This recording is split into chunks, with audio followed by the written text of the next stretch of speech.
નમસ્કાર કેટીવી વિશેષ સાથે હું છું આપની સાથે ડોક્ટર મહેન્દ્ર જાદવ। વાત કરીએ સમાચારની તો અમદાવાદથી મહત્વના સમાચાર સામે આવી રહ્યા છે, જ્યાં સુરત વડોદરાની ઘટના બાદ અમદાવાદ પોલીસ એલર્ટ બની છે કે જ્યાં સુરત વડોદરાની ઘટના બાદ અમદાવાદ પોલીસ પણ એલર્ટ બની છે। ત્યારે શહેરમાં બોડી વોર્ન કેમેરા અને ડ્રોન દ્વારા સર્વેલન્સ કે જ્યાં ગણેશ ઉત્સવ અને ઈદના તહેવારને લઈને ચાપતી નજર રહેશે। ત્યારે સોશિયલ મીડિયાની તમામ ગતિવિધિ ઉપર પણ નજર રાખવામાં આવશે, જ્યાં મોટા ગણેશ પંડાલની આસપાસ પોલીસ પેટ્રોલિંગ રહેશે।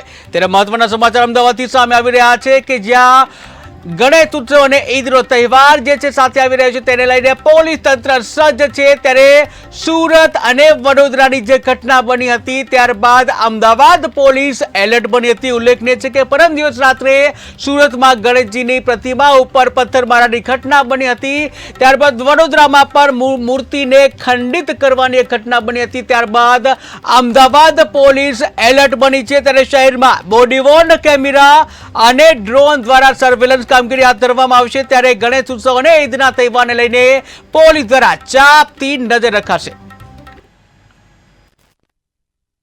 સ્થાપના કરવામાં આવેલી છે તે વિસ્તારની સંવેદનશીલતાને અને ભૂતકાળમાં બનેલા બનાવોને ધ્યાને રાખી અને પોલીસ દ્વારા પોલીસ પ્રેઝન્સ રહે છે, સાથે પોલીસ પેટ્રોલિંગ રહે છે। શહેરના સીસીટીવી કેમેરા નેટવર્ક ખૂબ જ ઉત્તમ છે, આ નેટવર્કનો પણ અમે ઉપયોગ કરી રહ્યા છીએ। સાથે જ્યાં જ્યાં સીસીટીવી કેમેરા નેટવર્કની સુવિધા પૂરતા પ્રમાણમાં નથી અથવા જ્યાં વધુ જરૂર જણાય છે એવા વિસ્તારોમાં વિડીયોગ્રાફર દ્વારા, ડ્રોન દ્વારા અને બોડી વોર્ન કેમેરાના માધ્યમથી સર્વેલન્સ રાખવામાં આવી રહ્યું છે। અને આવી પ્રવૃત્તિ સાથે સંકળાયેલા લોકો પર પોલીસની સતત વોચ રહેતી હોય છે, તેમની ગતિવિધિ પર પણ વોચ રહે છે અને જ્યાં જરૂર જણાય ત્યાં પોલીસ દ્વારા અટકાયતી પગલાં પણ લેવામાં આવે છે। આવા શખ્સો પર પૂરતી વોચ રાખવામાં આવી રહી છે।